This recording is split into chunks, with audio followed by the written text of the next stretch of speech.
Internet usage has gone up, way up. Because the things we used to do in person we're now doing over the internet. Like this, and this. Hey, nice trick. Seriously, how do you do that? So we just want to thank our Cox Techs for their hard work doing all of this, and this, so we can keep doing all of this. Welcome to the 2020 Black and White Leadership Conference. My name is Monica Villalobos, and I serve as President and CEO of your Arizona Hispanic Chamber of Commerce. I know this is a little different than what you're used to. Okay, a lot different. Hopefully you're sitting at home in your tuxes and gowns and not your pajamas. In any case, I know it's different, but our team is meeting this new challenge head on to deliver our member businesses the service and support they need, and our corporate partners the reliable content they have come to expect from us. This conference was designed to provide you with insights from top business and community leaders.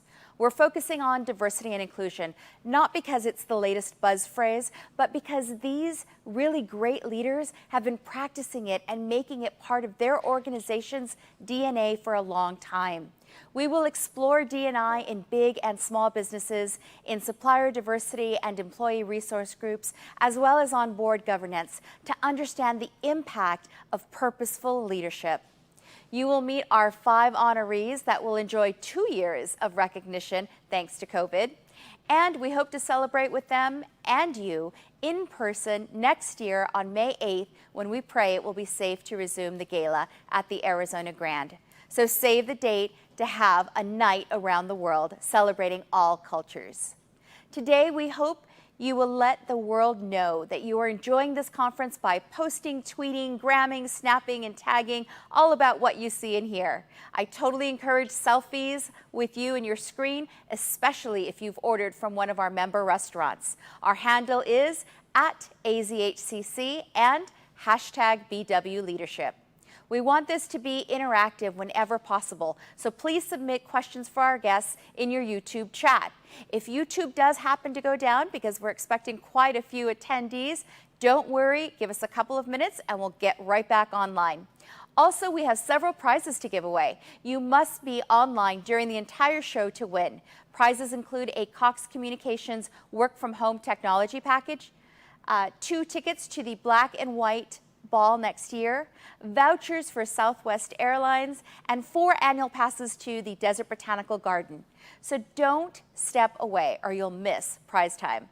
Of course, none of this is possible without the generous support of our premier event partner, Cox Communications, and our other event partners, APS and SRP. I share that not only to recognize them, but to encourage you to do business with them because they are committed to our community.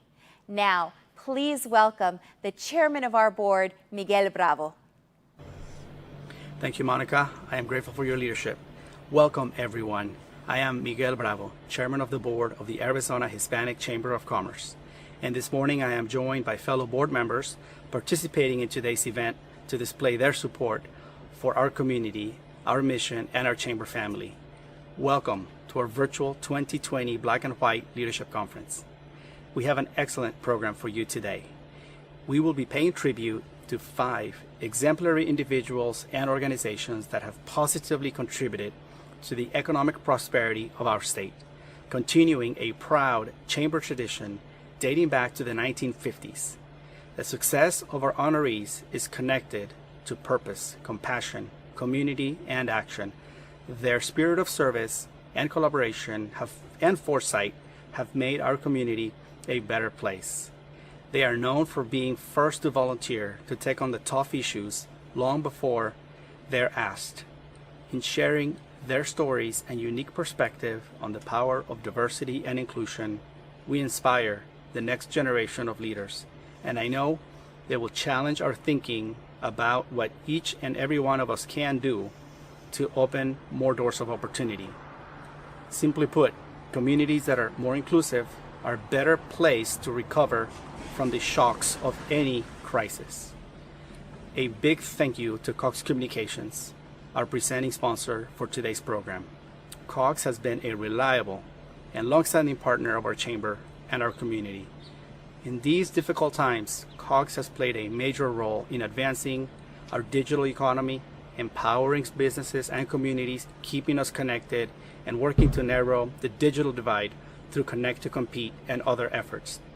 In closing, I'd like to thank Monica and our amazing chamber staff for putting this event together, our special guest, Tim Overton, and everyone that worked behind the scenes. Thank you. Thank you, Miguel, for leading our board through these turbulent times. It is my honor to serve with you.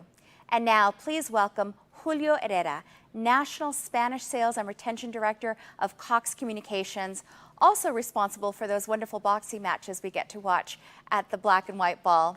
He happens to be a dedicated board member of our chamber as well.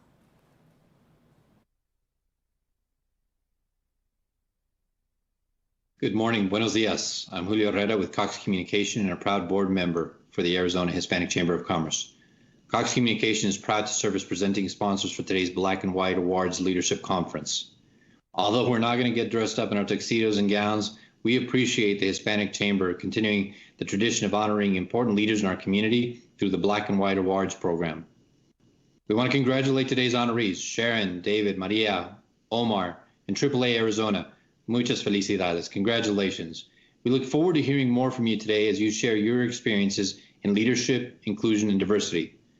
We applaud the Hispanic Chamber for their focus on this topic. We at Cox know how important it is to continue to have this conversation about diversity and inclusion. After all, it's a big part of our DNA and our culture. Diversity is a cornerstone of our company's success, and it drives innovation in an ever-changing business culture. I'm proud to work as we continue to foster diversity within our people, our customers, our suppliers, and community. We will continue to support our communities and organizations that help them thrive.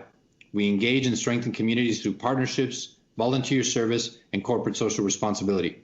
Cox is proud to have a strong relationship with numerous diverse organizations, including the Arizona Hispanic Chamber of Commerce. Monica, thank you and the team over at the Arizona Hispanic Chamber of Commerce for this event. We hope you enjoyed today's conversation. Muchas gracias.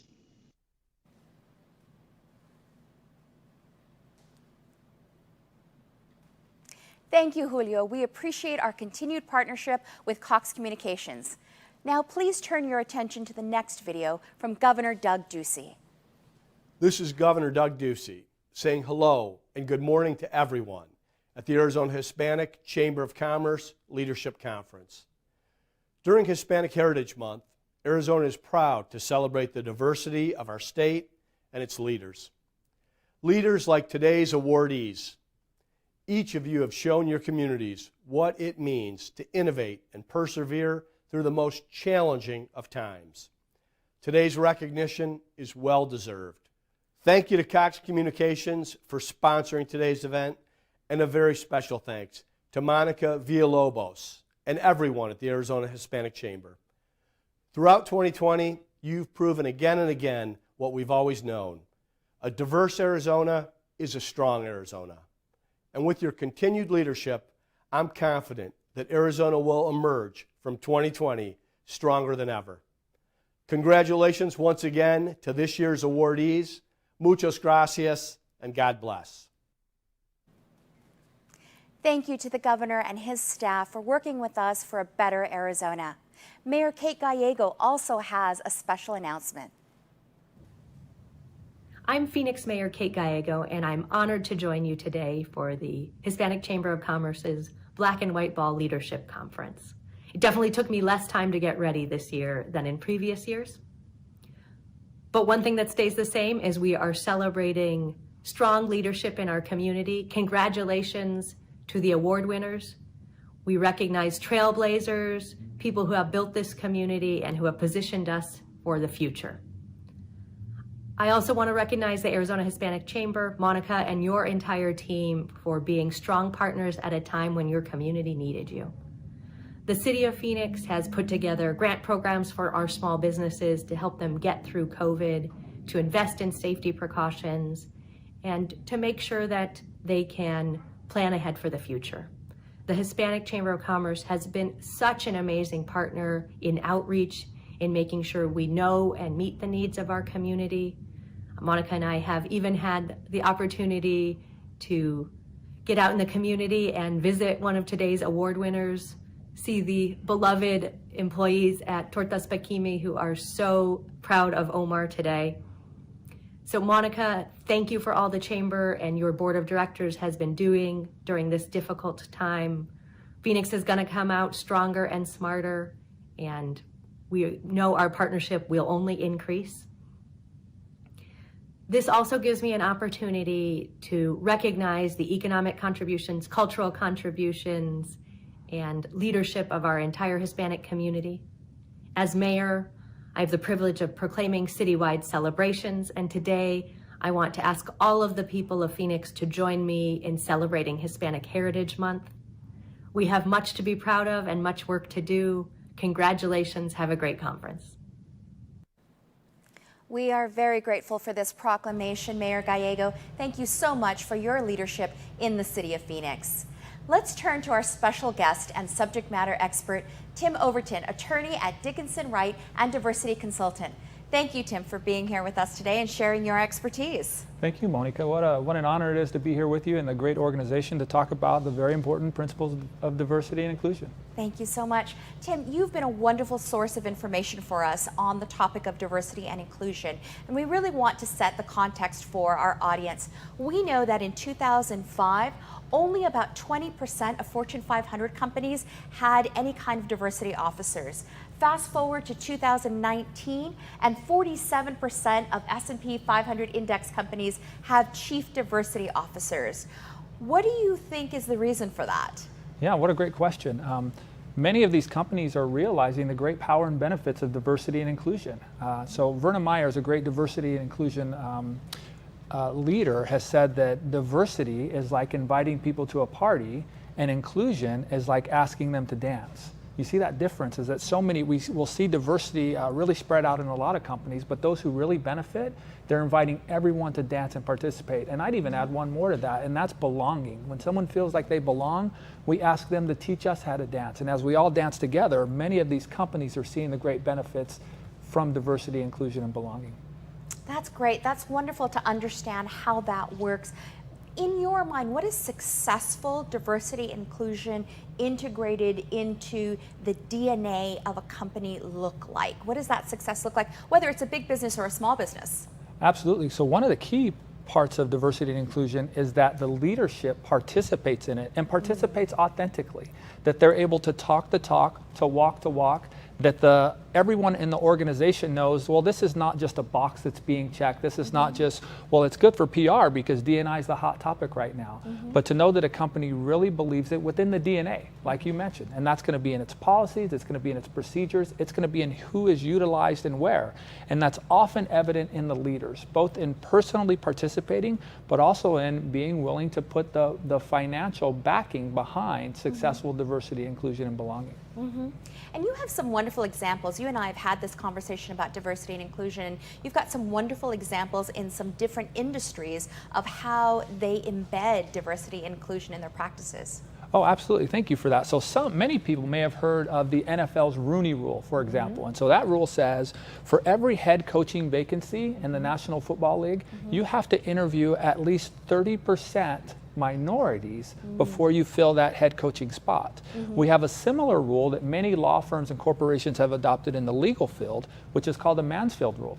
And so anytime you're going to have a promotion, anytime you're going to have somebody in leadership within a law firm or within an organization, in their legal organization, 30% of your candidates must be diverse, whether that's gender, sexual orientation, ethnicity, whatever the many, and also ability. We need to have that diversity. And so a lot of companies will see that, man, our data is not great. We don't have a lot of diversity in leadership. Well, rules like the Rooney Rule or the Mansfield Rule, or frankly, any rule that your company wants to come up with, you can ensure that people are at the table and there's a diversity of opportunities. Right, and that's so important. I noticed recently I was on a panel with the Canadian Arizona Business Council, and I was told that Canadian diplomats are not allowed to be on panels that do not include women. which I thought was really interesting, particularly in that world of politics, where you do have more kind of male-dominated field. They actually require a woman to be part of any panel, regardless of the topic or discussion. So another example of that. And that's a powerful example. Whoever has the power and opportunity needs to lead out in that. And we need to lead out in inclusion for everyone. One of the questions that I'm often asked, because we think about diversity as being non-white male, right? When we think of white male as being kind of what dominates our business environment, we think of diversity as being Hispanic, African American, women, identify as LGBTQ. So often as I work with companies and I'll help them set up a diversity and inclusion committee, different employee resource groups, and they'll say, Tim, should we have a white male who identifies as heterosexual on our diversity and inclusion committee? Because he's not diverse. And I say, absolutely, we should have a white male on that committee. Diversity is not that you're a non-white male. Diversity is that everyone participates, everyone's voice is heard, because that's going to make your organization stronger from every angle. So what a great example that is, that if a person can't participate in an organization or in a panel without women, that's a great way to lead out to make sure that everyone is included. And each of us can do that. If we're at a table and we realize that someone's not represented at that table, we can speak up and say, this person needs to be represented at that table. Yeah, absolutely. And so if companies out there are looking at this and thinking, we really need to revamp or revisit our diversity and inclusion policies, what is a good way to do kind of a D&I diagnostic? Because I know you specialize in that. Absolutely. So I'll work with companies to do a D&I diagnostic or an audit. And essentially what we do is we come in and look at your data to say, who do you have in leadership? Who is being utilized on your major projects? Who is being utilized to reach out to your customers? Then we'll look at your policies. What policies do you have in hiring and recruiting and retention and promoting? Then we'll look at how your procedures work. Who do you have on your recruiting committee? Who is making those decisions about promotions? And then lastly, we'll look at the culture of your company. Often that involves me being in a personal interview with someone or being on the phone with them and seeing, hey, how are things really going for you? And from personally, I can tell you, as I have gone to a new employer, in fact, I switched employers about 1.5 years ago to come to Dickinson Wright. One thing I did was I looked at who's in leadership. Are there other African American people in leadership in this organization? Are there others who it may be political party, it may be sexual orientation, it may be a variety of things that will make me feel, okay, I can rise to the top.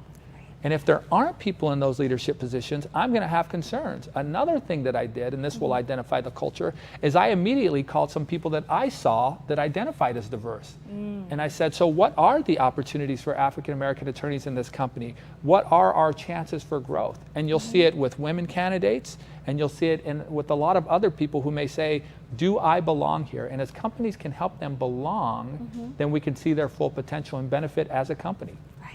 Wonderful. Well, Tim, I really appreciate your time and energy to help us set the context for the importance of diversity and inclusion in leadership. Thanks again for being here. Absolutely. Really Thank you. appreciate it. Stay tuned with us for our first prize time after this important message. The Arizona Hispanic Chamber of Commerce would like to thank APS for its continued partnership and sponsorship of this event. Because of you, we are able to continue to provide critical resources and programming to our small business community.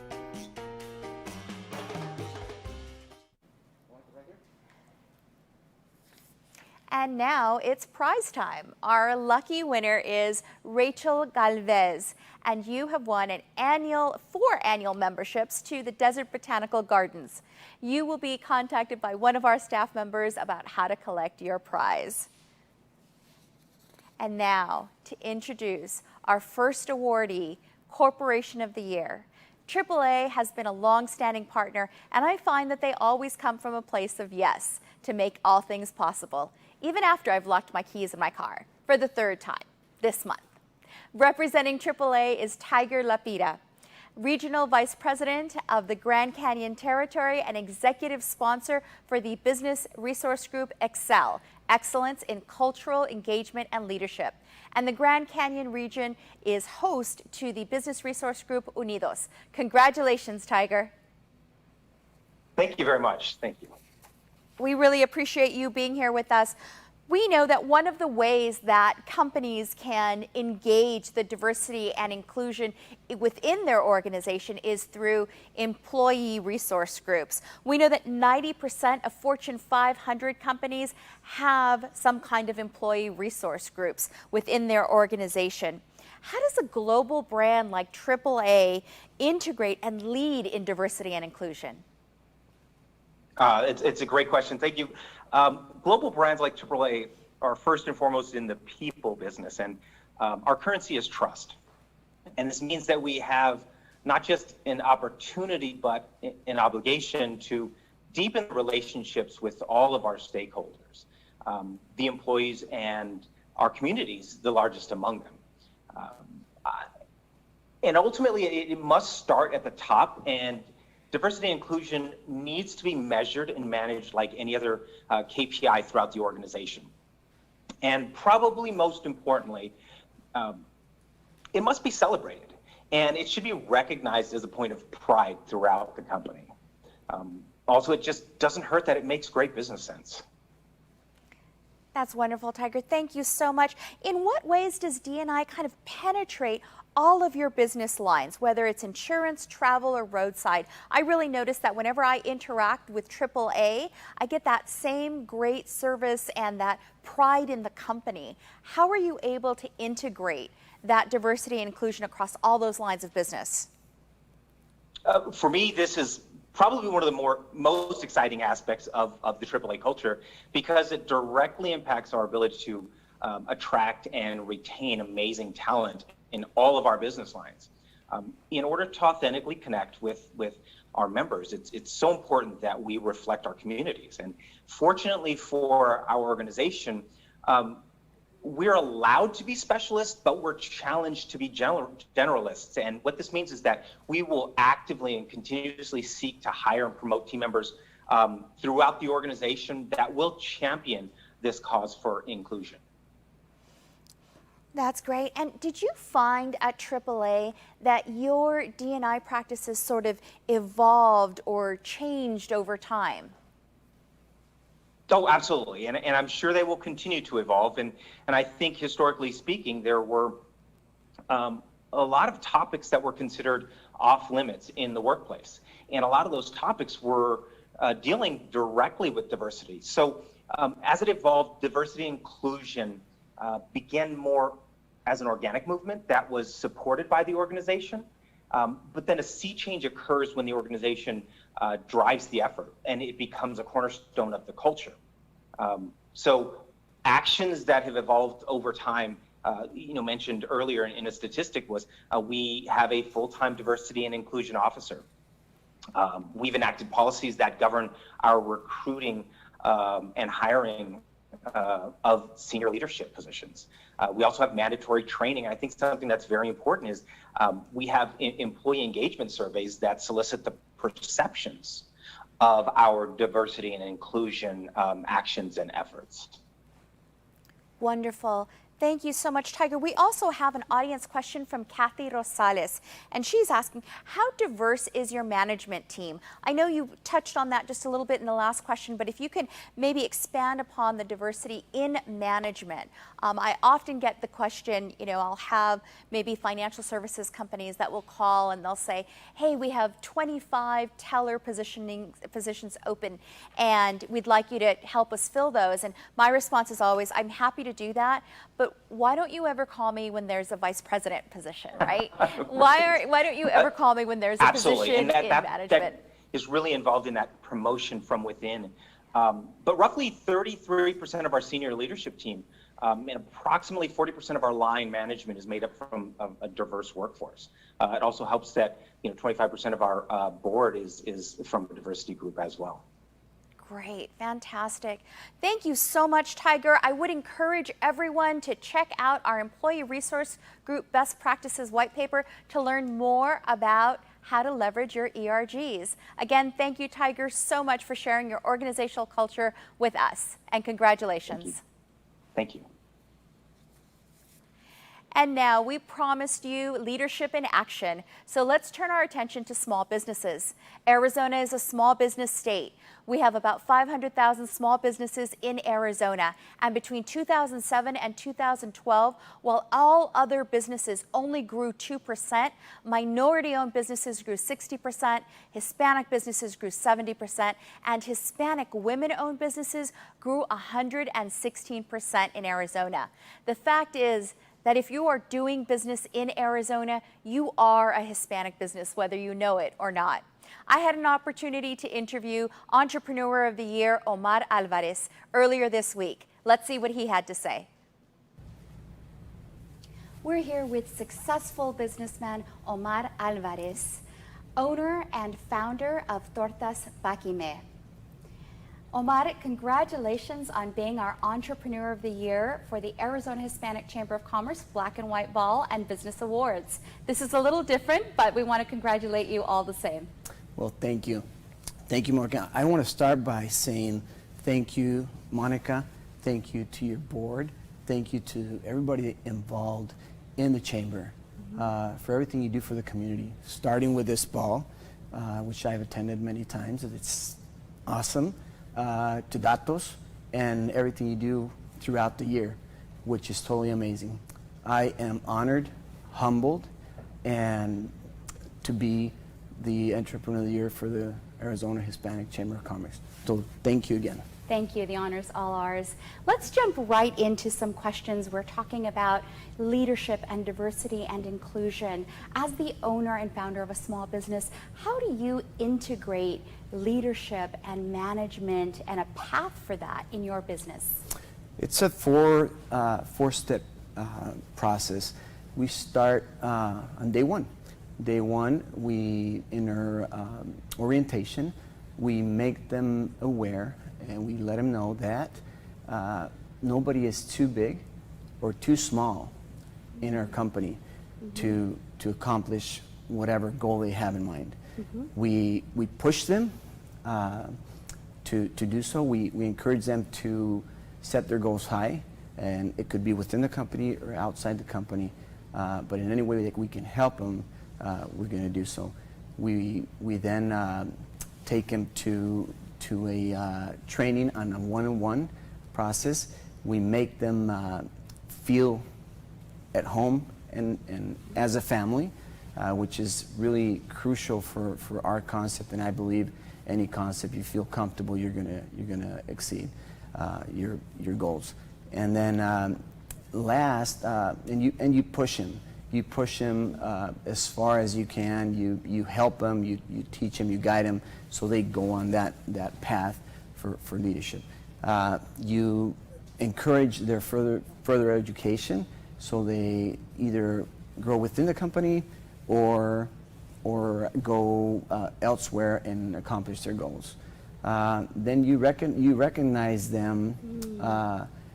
Is a very important step as you recognize them for their growth and make sure that they know how valuable they are, and then let them grow, because that's all anybody needs. It's a little push. A lot of times, you need that push, and I think that's one of our best assets or most valuable that we do in our company is help people grow. So. Having visited your business, I know that familia is very important, and having heard firsthand from your employees that they feel like they're part of your family. One of the recurring themes that I heard too was that education. So when you talk about pushing them, this whole idea of education and furthering themselves is absolutely critical to the success of your business, it sounds like. I know also that one of the important things to integrate into business is diversity and inclusion. Your situation is a little bit different because you're Latino owned. The majority of your employees are Latinos. You've got 1 million customers that go through your doors every year. How do you integrate diversity and inclusion in your operation strategy? Let me start by saying that we have TPQ Foods is an umbrella for 4 different concepts. Our initial and most known concept is Tortas Paquimé. That's what we started with. That's our baby. And on Tortas Paquimé, we have 70-30 Hispanic and others, Caucasian, Afro-Americans, different, and customer base. I'm talking customer base and employees. We have 70-30. Then we move to the employee. On that concept, it's a 90-10, Hispanic and same others. And then we go to our second concept, which is street food, street food in Mexico. On that concept, we have a 30-70, which is pretty amazing. Just changing, very similar concept with a different touch and a different area. And our employee base is 80-20. Then we move into Pala. Pala Wood Fire Kitchen, which is another concept, Mediterranean organic, and on that concept we have a 20-80, which is drastic, and also on the employee base we have a 50-50. So and then we have to go to the fourth one, which is our catering and event, and on that we also have an 80-20 and also a 50-50. This goes back to 2007 in the recession, when we saw the need to explore other markets to grow. Because if you aren't growing, it's very hard to keep the good talent and to actually hire good talent, because you have no opportunities for them. So having a goal is huge. Now, how that's the diversity that we have and how we hire inclusion. I think you just got to make sure that you have a mission in your company, and you have them become a part of the mission. And it doesn't matter what age, what color, what sex, you got to make them feel part of the family. So back to that familia concept. Yes. One of the other things I was really impressed with when I visited you was one of your employees, who's a manager, said that he met you when he was giving you an Uber drive. He was not Latino, but there was something about him that you saw was a fit for your restaurants, and now he's a manager in your organization. How do you manage that reverse diversity and inclusion, being primarily Latino based in terms of management and ownership, welcoming those that are not Latino? How do you manage that reverse diversity and inclusion? I was very struck by that story with the Uber driver. Yeah. Yeah, that's he runs our catering and event department, Jeremy, and yeah, he gave me a ride. He was driving Uber, and it was very casual. But you can, personally, I'm always on looking for talent, and again, I don't care what race, what color, what age. Nothing. I look at a person, at a person's not only personality, but you got to detect and make sure you know that these people, who you're hiring are good people, because we have good people that become great people, and that's at the end what we look at.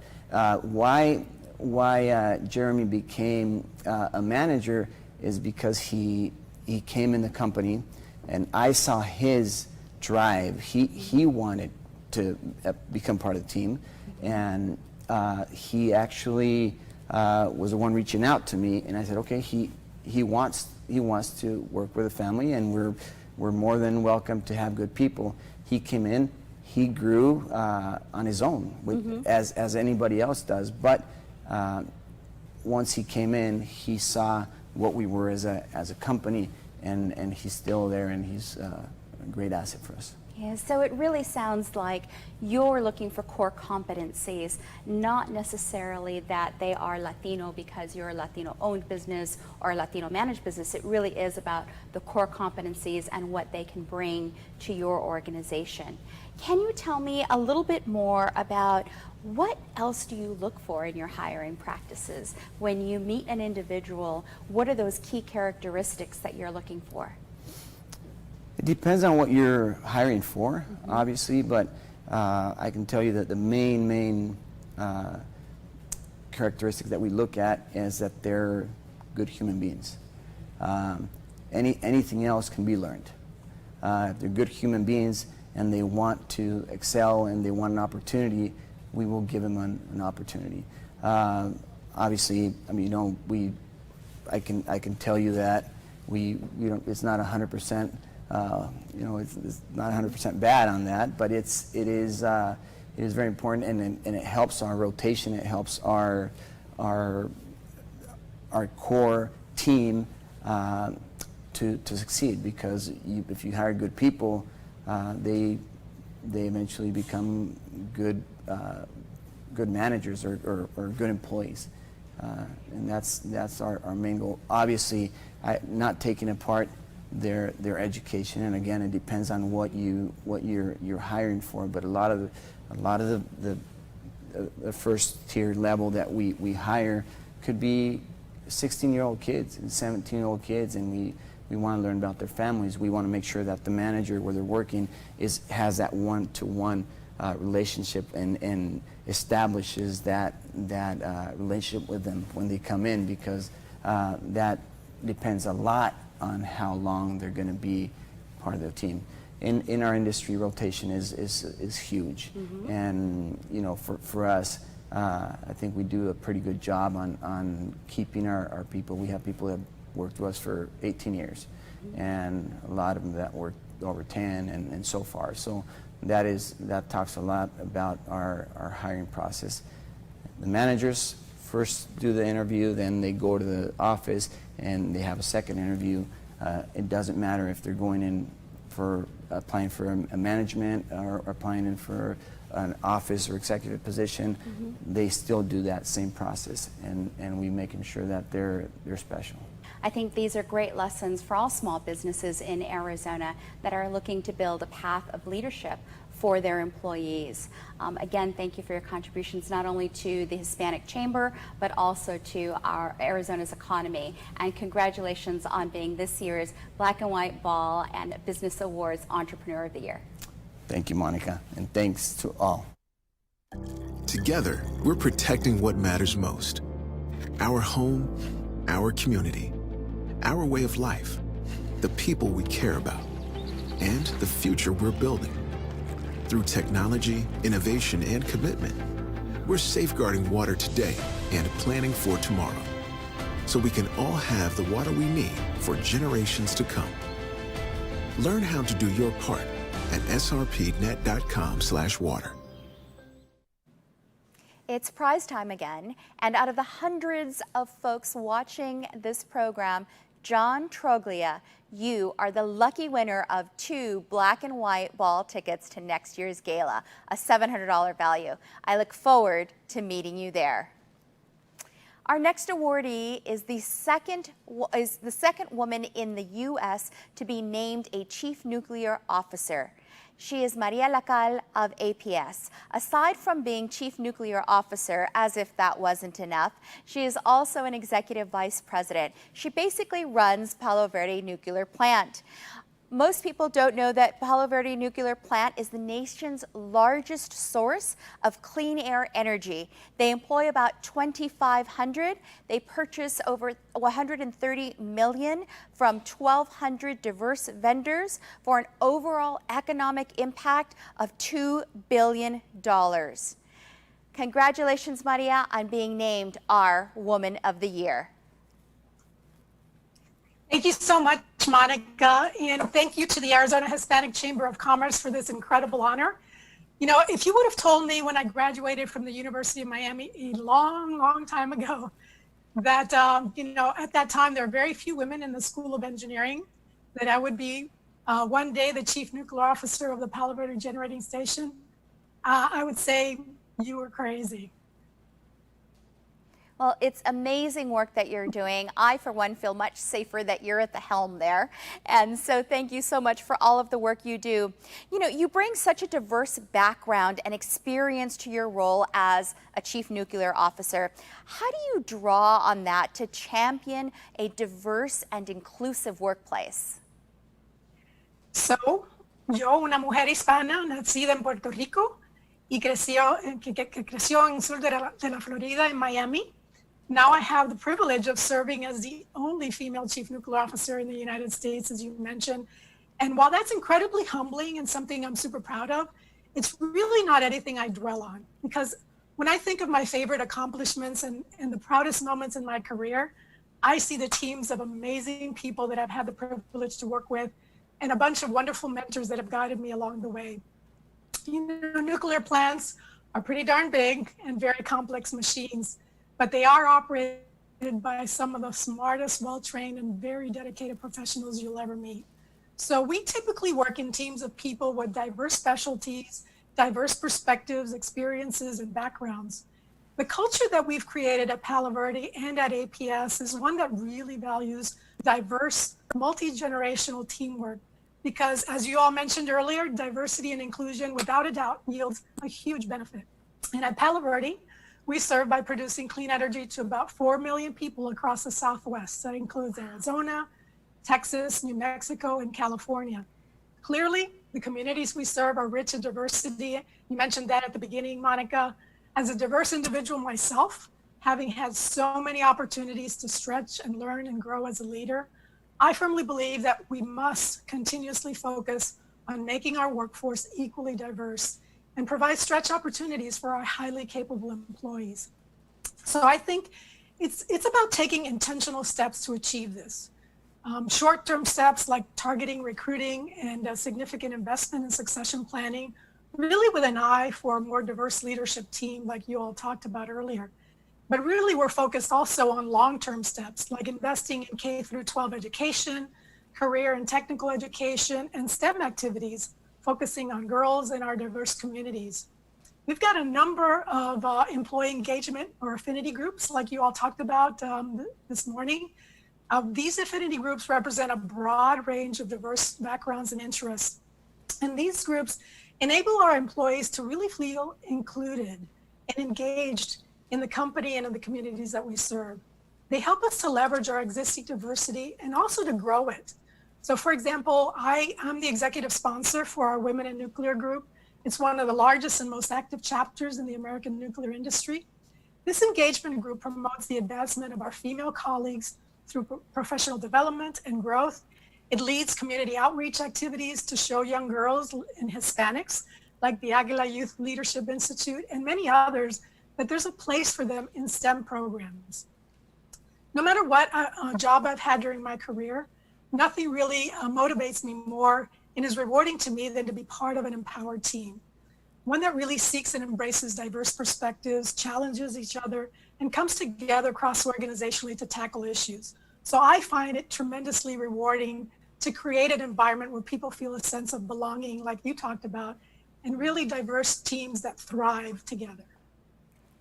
I'm so glad that you brought up your diverse background as well. And I have to tell you, I've always been fascinated by the fact that when you flip the switch, the lights go on here, right? Because many of us come from countries of origin where that's not the case, where you can't depend or assume that your power is going to be on when you flip that switch. And now that I know that there's a woman at the helm, it all makes sense to me, right? That you can multitask, do all of the things that you do and make sure that our lights go on. So it all makes sense to me now. You know, we all have diverse, high-performing individuals in our organizations. They just need an opportunity ultimately to shine and show their ability to contribute in meaningful ways. As a leader, how do you go about creating those opportunities for those individuals? So as I mentioned earlier, Monica, I've enjoyed the benefits of really great mentors along my career journey. Some early on, like when I was at the University of Miami, my engineering professor got to really know me and my interests, and he encouraged me to apply for an internship with Florida Power and Light, planting the seed for a 30-plus-year career in the clean energy business. And some mentors later on in my career, like a former CNO at APS, a guy whose chair I sit in today, that's, encouraged me to trust enough in myself to leave my 26-year career at Florida Power and Light, everything I knew, and the comfort and familiarity of my life in South Florida about 13 and a half years ago. And he encouraged me to come to Phoenix to help lead the performance improvement of the nation's largest nuclear power plant, Palo Verde. You know, these mentors, I just mentioned two, I've had a number of others throughout my career. They've really showed me the value of high standards, but we're also very uplifting, always displayed a positive demeanor. And really important for me is that they made an emotional connection with me. They genuinely cared about me as a person, as an employee. They stretched and developed me in ways that I don't think I would have on my own. So I'll say they believed in me and my potential. And now, as I mentor so many others and foster an environment that focuses on development of our most important asset, our people, I do my best to pay it forward. Because again, I'm super motivated by assignments that stretch me and help me grow. I like to provide similar stretch opportunities in the form of rotations, special projects, leadership development to help others grow. At Palo Verde, we develop our leaders by allowing and actually encouraging them to take assignments where maybe they don't have the expertise today, but where they have the capacity to learn and grow and develop and provide unique contributions to the role. I really love to empower our people, that culture of empowerment where they feel, again, like they belong. I give others the support that they need so that they know I'm with them, and I like to remove barriers along the way. But I think allowing them to succeed on their own is so darn important. You know, I'm an engineer, as are many of my colleagues, and we like to plan and measure things. And so we've built into our people programs at Palo Verde something that's called our People Health Committee. And it's really maintains oversight to a number of people programs that we have at the site. It monitors how we're best utilizing our people in the way of diversity and inclusion. We have a strong mentoring program that we've been able to have about 45% inclusion rate of diverse employees. We have leadership development programs, and we have training offerings that are focused on accelerating the development of our diverse and high potential leaders. Another important aspect of our people programs is succession planning. I think an important part of our roles as executive leaders, we've got to include investing quality time to look at who we have on our teams and what their interests and capabilities are, and really to think critically about future needs of the company and of our employees so that we create a comprehensive roadmap of special assignments, opportunities, and really invest in the development and inclusion of our most important asset, which is our people. Fantastic. Thank you so much. You've talked about the focus of APS and Palo Verde and the diversity internally. As we look to externally, one of the things we know is that Tier 1 spending with diverse suppliers has grown rapidly over the last 10 years. In fact, today we know that 30 multinational companies have achieved over $1 billion in Tier 1 spend with diverse suppliers. This group is commonly known as the $1 Billion Roundtable. APS and your organization also helped us launch the $1 Million Circle of Excellence here in Arizona, where we recognize those companies that spend over $1 million with diverse suppliers. We also, APS helped us commission a best practices white paper on supplier diversity, which I would encourage everyone to peruse to get more information on how to work externally with diverse suppliers. In your experience, Maria, how are you working with those diverse suppliers? So I appreciate all of that, Monica. You know, our APS vision is to create a sustainable energy future for Arizona. We really want to be good community partners and support the growth of the communities that we serve. And so as such, we have the comprehensive diverse supplier program like you talked about. And that includes a training component where we teach minority and women business owners the basics needed for successful engagement with APS. We're currently restructuring the program to a virtual format given all of this COVID situation.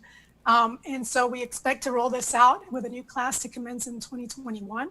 It really is an investment that grows many times over. So for instance, according to a respected study, and you mentioned one, $500 million invested annually in diversity spending results in over 9,000 jobs, $1 billion in total economic output, and over 400 million in total wages and about 34 million in state and local revenues. And that's pretty darn amazing. So sometimes the difference between failure and big success is support from others in the business community. And that's really our goal at APS, to help the next wave of small business owners and entrepreneurs by the support we provide to the diverse suppliers in our community. It's impossible to say where the next Google, Apple, or Microsoft will come from, but it's important to remember that they all begin as small startups. Sustainability is an important watchword. We're looking for firms that share our commitment to sustainability. And so we include sustainability as an additional evaluation criteria in our request for proposals and our selection matrix. And it really incentivizes diverse Arizona suppliers to adopt means that focus on the environment, for example. We've learned from our supplier diversity development program that we can drive real change in areas where we dedicate our attention. This program acts as a liaison between the diverse business community and our APS supply chain and the other internal business units. It really includes a strong partnership with local chambers like the Arizona Hispanic Chamber of Commerce, local organizations, and certifying agencies. So as a result, our suppliers are better reflect the communities that we serve. I firmly believe there's a strong nexus between our APS mission to serve our customers with clean, reliable, and affordable energy, and a successful diverse supplier program. I'm really proud of the great partnership we've established with the Arizona Hispanic Chamber of Commerce, and we continue our focus on the growth of Hispanic-owned and small businesses, creating a more competitive and economically viable Arizona in this really increasingly diversified market. It really makes me proud to be part of Arizona and be able to have that engagement with all of you. Muchísimas gracias, María. Felicidades, qué orgullo me siento y viva la mujer, ¿verdad? Viva las mujeres. Gracias. Gracias, María. Thank you so much again for sharing all of that. We'll be back in just a moment with another raffle winner. To learn more about the importance of the Hispanic population in Arizona and across the country, please register for our next event, Datos, on October 15th, and we're focusing on education. You won't want to miss our keynote speaker, Dr. Victor Rios. You can register now on our website, www.azhcc.com. Our third prize time is for two vouchers on Southwest Airlines, and they go to Pedro Cons. Our staff will be contacting all of the winners, plus you'll have this recording as evidence of your winnings. Thank you for staying tuned. And now our man of the year is none other than community advocate, longtime friend of the Chamber, David Adame. As president and CEO of Chicanos por la Causa, he leads one of the top 3 Hispanic nonprofits in the country. Congratulations, David. Thank you, Monica. This is such a great honor, and I'm humbled. But as any great leader will tell you, you're as good as your team. So I accept this on behalf of Chicanos por la Causa and my team. It's because of their work that I'm in this position to receive this great honor from the Chamber. So thank you so much. Yeah, we're grateful to you for all that you do. Not surprisingly, I was perusing some data and I came across this interesting fact. 42% of nonprofit organizations surveyed are led by female executives. 87% of all executive directors or presidents are white. And there is only a minimal representation of African Americans at 6%, Asian Americans at 3%, and Hispanics at 4% in these positions. So David, how can nonprofits lead in the D&I space given those facts and that data? Well, Monica, thank you for the question, because for many years and since I've been in this business, people forget about the nonprofit sector. We talk about the private sector, the public sector, but the nonprofit sector plays a critical role, and there's many ways that the nonprofit sector can support. During this pandemic, for example, Chicanos por la Causa has led in trying to bring more services to communities of color. For example, during the payroll protection program that the Treasury and SBA was giving out, Chicanos por la Causa stepped up and made over 900 loans, helping with $26 million worth of investment, saving 4,000 jobs. But it was us that was helping make sure that communities of color and businesses owned by people of color were getting access to this great resources. We're also working with providing COVID-19 testing to communities of color. Those are different ways that the nonprofits, but we do need to work on, and I know many organizations that we're part of, like NeighborWorks, like Housing Partnership Network, and other national associations are actually putting together committees. Chicanos por la Causa is actually very committed to this and has been in its 51 years of existence. I happen to be the 7th CEO in the 51-year history, but we're making investments to make sure that people have opportunities to grow within our organization. We actually have an employee committee working on racial relationships, and today with what's going on now, how do we break down systemic racism? But I'm so proud because our organization is working on creating our own university, sort of like Hamburger University with McDonald's.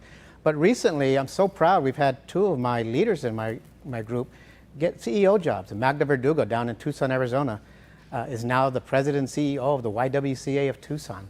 Pedro Cohens, who, by the way, congratulations on winning this prize, is now the president and CEO of Adelante Health. To me, that's a statement that we've made the investment, we're working on it, and we're going to continue to do more to make sure that we have opportunities for people of color within the nonprofit sectors. It's very impressive the work that your team has done, particularly with Latinos in business. I know that our team worked with your team to make sure that those PPP dollars got to those minority-owned businesses, and you all were working around the clock to do that. We're so grateful. I know many of our members were referred over to your team, and you were able to make it happen to them, and you've got a phenomenal team at CPLC Préstamos. What have you learned from non-minority, nonprofit organizations, particularly around D&I in your donor base? Well, I've learned that there's a lot of work for us to still do. Unfortunately, I talked about the nonprofit sector, but within that, the foundation sector, we still are very lacking people of color in nonprofits. I happen to sit on the AARP National Foundation Board, and when you start looking at those types of agencies, they're just like any other business. They have opportunities for look for vendors, look for partnerships, and they're working on making sure that they're setting aside certain percentages to make sure that, for example, on the AARP board that I sit on, the investment fund, right, that particular foundation said, has $500 million worth of an endowment fund, right? Who do we get to manage those types of funds? So making sure that we're there, I'm using my background and my experience to make sure that I'm pushing for those types of initiatives. But what I've been very impressed is the National Association of Housing, NeighborWorks, they actually made an investment, they did the research, and are now creating training programs to make sure people have the experience. And that's why I started looking at how do we create the CPLC University, where we make sure that people get exposed to the different skill sets that they're going to need to be leaders in the organizations or executives or be in the C-suite, like understanding finance, understanding the technical parts of running a business, whether it's managing the balance sheet or managing the recruitment of staff. These are the types of things that we're learning and we're teaching other organizations across this country to make sure that, again, we're focused on having diversity and inclusion in a real impactful way. That's fantastic, David. Thank you so much. We have an audience question from Carmen Breeden. Do nonprofits have to be more concerned with reflecting their community than for-profit companies? I would say just as much so, but I would agree. We do have to go above and beyond. We have to show that we care, that we're paying attention to those types of things. It's been interesting with Chicanos por la Causa. We're probably more known globally because we've had visits from organizations from other countries, recently Africa, the Netherlands, China, and they're asking us, how are you looking at this? As CPLC starts to look at other states that we're involved in, we're now in 5 states and the country of Mexico. Every market is different. We've had to adapt. In Houston, Harris County in Texas, that we opened our operations there, doing more with the African American community. I'm actually even doing more as a nonprofit to think in abundance. That's a plaque I have behind my desk, abundance. How do we share the experiences and the relationships and the networks that we have? I'm working with Curran Brown, a good friend who actually started a new fund to help small businesses, African American businesses. So I'm sharing with him any contact that I have. I'm not nervous about sharing or lessening the pie. No, let's grow the pie together in all communities, and I think that way we'll all win. And again, thinking in abundance, the impact will be there for all of us. Yeah, I couldn't agree more with you, David. That collaboration is absolutely critical. We saw, especially during the pandemic, that working together we are much stronger. And I love that word. I think we should start a hashtag of hashtag abundance, right? There you go. Because there is enough for everyone, and it isn't about slicing up the pie. It's about getting a bigger pie, right? And being able to collect that between all of us. Well, I am always so impressed with your organization, with the work that your team does. It's phenomenal in our community, and I want to make sure that we continue to highlight that, showcase that, and I can't think of a better way than to make you our Man of the Year. So congratulations again, and thank you so much for all that you do. Gracias, Monica. Juntos logramos más, ¿que no? Sí, por supuesto. Thank you. And now, our final award is our Legacy Award. It is our Lifetime Achievement recognition for an exceptional individual that has demonstrated a consistent commitment to our community. This year's awardee has been inducted into the Arizona Women's Hall of Fame, was the finance chair for Senator McCain's presidential campaign, and volunteers on numerous boards while running plaza companies as president and CEO. She is a good friend of the chamber, and for us, it's absolutely critical to make sure that we're recognizing those people that are giving back to the community, those individuals that show that consistent commitment. And Sharon Harper is definitely one of those people. Congratulations, Sharon. Let me recognize the incredible leadership of the board of the Arizona Hispanic Chamber of Commerce. I want to express what an honor this is to be a recipient. And I've learned so much from the previous speakers, so thank you. Absolutely, absolutely. You know, it's an honor to have you here in our program today. You know, one of the things that we know is how that underrepresented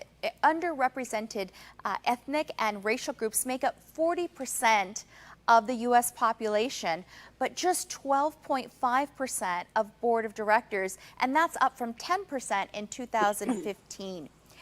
You have so much experience in this area, Sharon. How can corporate boards add more diversity to their top leadership? I think this is a hugely important topic, but let's first ask the question, why? Why is this important? We want to understand that it is essential, whether it is communities or boards or nonprofits, that they're representing the communities in which they serve. It's important to have the true pulse of the community, of business. We need to have representation from that community. And secondly, it's good for the board members. So for those who are interested, this is very good for you to be a part of this type of leadership in our country. So how do you go about it? That's the important thing. I know that it is important to me as a business leader and an owner, and it's important to our shareholders, our investors, our products. And I believe that that transfers to every organization in America. One way is for those of us who do serve on boards now to insist that as a leader, as a board member, this is an important topic and something that we want to further in any organization. It takes an effort. I think it needs to be intentional. It needs to be focused. And we've heard other speakers talk about that as well. But the bottom line is that let these boards and organizations be a reflection of the community in which it serves, the people they serve, the clients, the products, whatever it might be.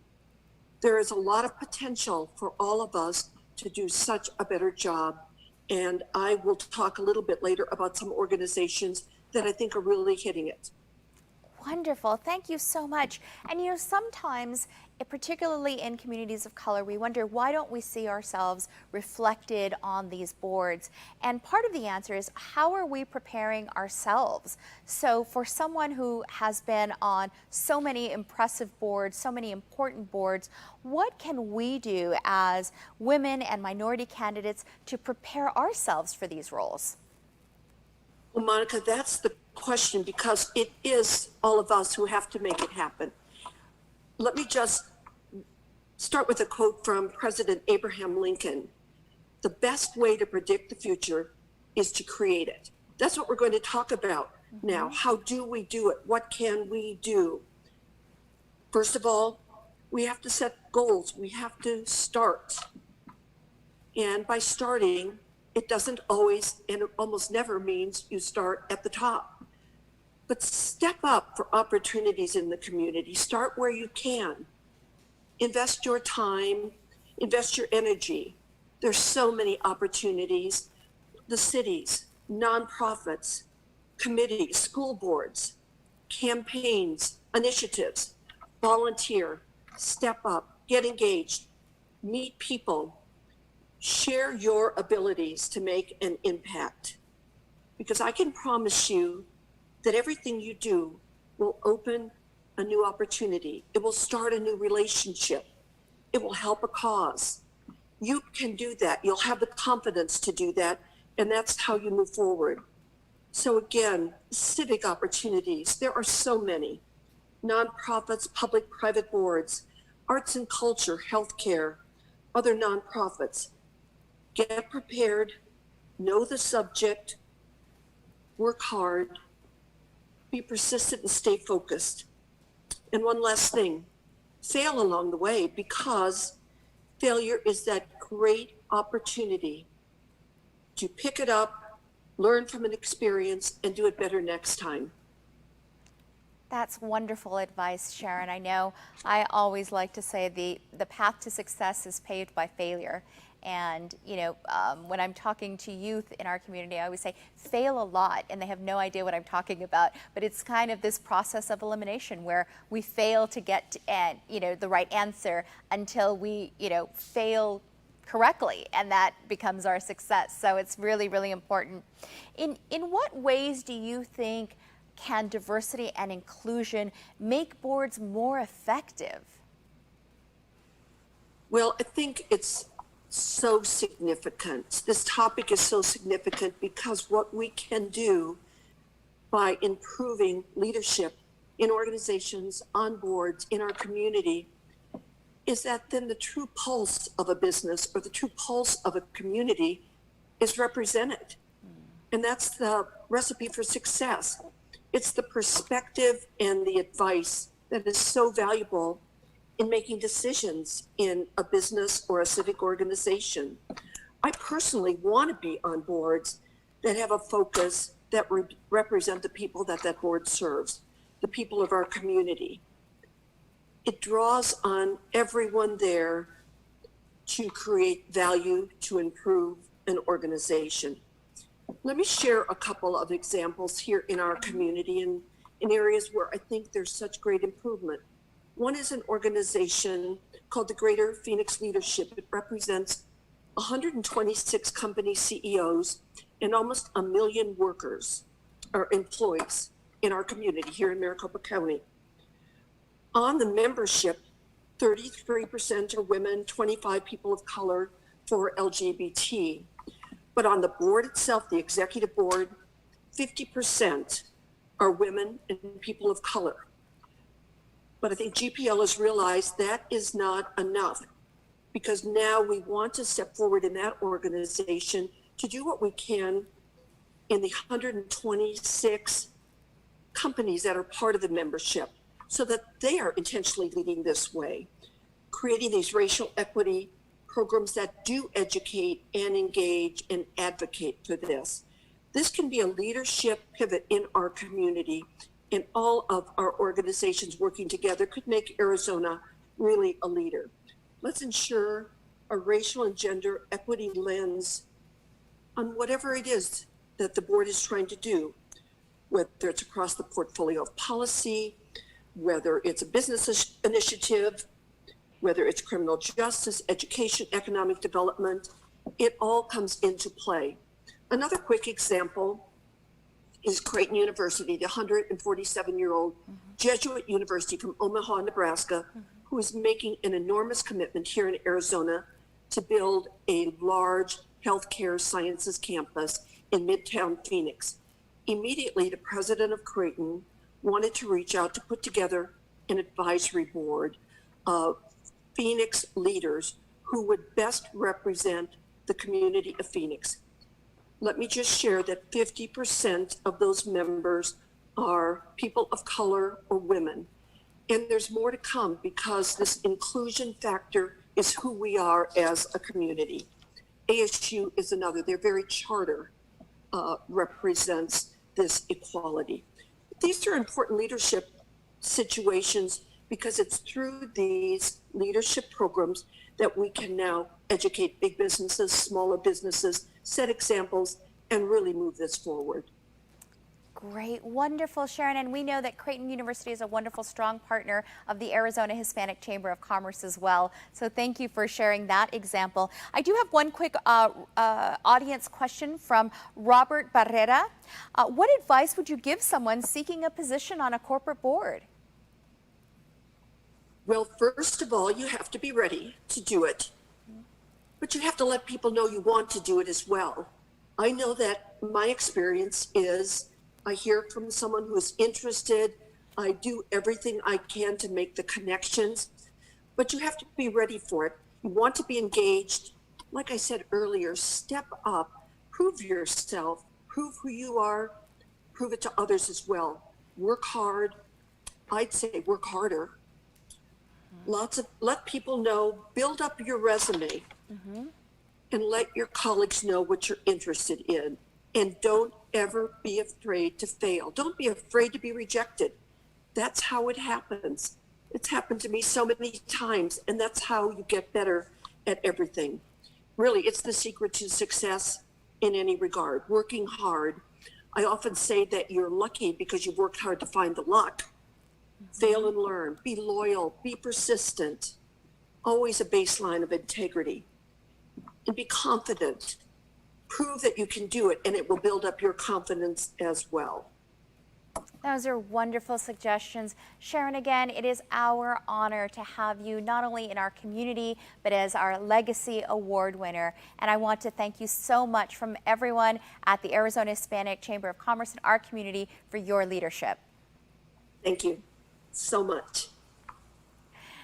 And now a message from our title sponsor, Cox Communications. Good morning, students. Professor Ramona and I are going to be working on fractions today. Encuentra el país. Down, Campbell Sheep! Excuse me. Teachers are doing whatever it takes to connect with their students. 202. And Cox is too, by connecting over 125,000 eligible students in need with low-cost internet. Who wants to see it again? With the Connect to Compete program from Cox. Before we get to our final prize of the day, I'd like to share some exciting news with you. We were just awarded a generous grant by U.S. Bank to continue building leaders in communities of color. Today, we witness the breadth of leadership in our community. Now we have the opportunity to build it up. You will be hearing more about the U.S. Bank Diversity in Our DNA workshops for emerging leaders. In addition, Cox Communications has commissioned a research publication on diversity and inclusion best practices, similar to the ones on supplier diversity and employee resource groups that you saw in this program. We know that this will serve as an important reference for corporate Arizona. When you lead the way, you have to share it.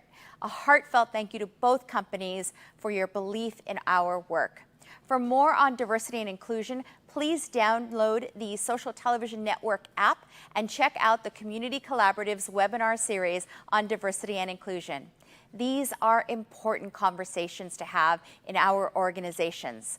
Our goal was to provide you with a launching pad today to either begin or further integrate diversity and inclusion into your business practices on a daily basis.